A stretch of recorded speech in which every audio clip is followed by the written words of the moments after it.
દસાડા તાલુકાના કોચાડા ગામે મધરાતે દિલધડક રેસ્ક્યુ, ફસાયેલા 6 લોકોનો બોટ દ્વારા સફળતાપૂર્વક અને સુરક્ષિત બચાવ.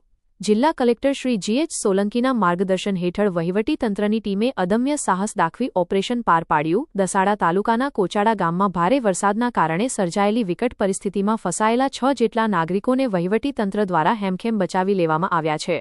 જિલ્લા કલેક્ટર શ્રી G.H. સોલંકીના માર્ગદર્શન હેઠળ વહીવટીતંત્રએ ત્વરિત પગલાં લઈ આ સમગ્ર બચાવ કામગીરી સુપેરે પાર પાડી છે. આ રેસ્ક્યુ ઓપરેશન મધરાતે સવારે 1:10 કલાકે શરૂ કરવામાં આવ્યું હતું અને ભારે જહેમત બાદ રાત્રે 2:30 કલાકે તેને સફળતાપૂર્વક પૂર્ણ કરવામાં આવ્યું હતું. પાટણની ફાયર ટીમે ખરેખર બહાદુરીપૂર્વક અને ભારે હિંમતથી કામ લઈ આ જોખમી ઓપરેશન પાર પાડ્યું હતું. આ કપરા સમયમાં પાટડી પ્રાંતની ટીમ, તાલુકા પંચાયત દસાડા, મામલતદાર પાટડીની ટીમ તથા અન્ય સ્થાનિક ગ્રામજનોએ વહીવટીતંત્ર સાથે ખભેથી ખભો મિલાવીને અદ્ભુત સાથ અને સહકાર આપી કામગીરી કરી હતી. તમામ ટીમોના સંયુક્ત પ્રયાસોથી બોટ મારફતે તમામ 6 લોકોને સુરક્ષિત રીતે બહાર કાઢવામાં આવ્યા હતા.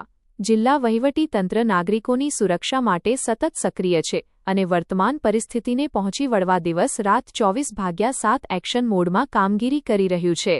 વહીવટીતંત્ર દ્વારા જાહેર જનતાને નમ્ર અપીલ કરવામાં આવે છે કે સલામતીના ભાગરૂપે બિનજરૂરી રીતે ઘરની બહાર ન નીકળવું અને સોશિયલ મીડિયા કે અન્ય માધ્યમોમાં ફેલાતી કોઈપણ પ્રકારની ખોટી અફવાઓ પર ધ્યાન ન આપવું. HX24 ન્યૂઝ ગુજરાતી સાથે મીનહાજ મલિક, સુરેન્દ્રનગર.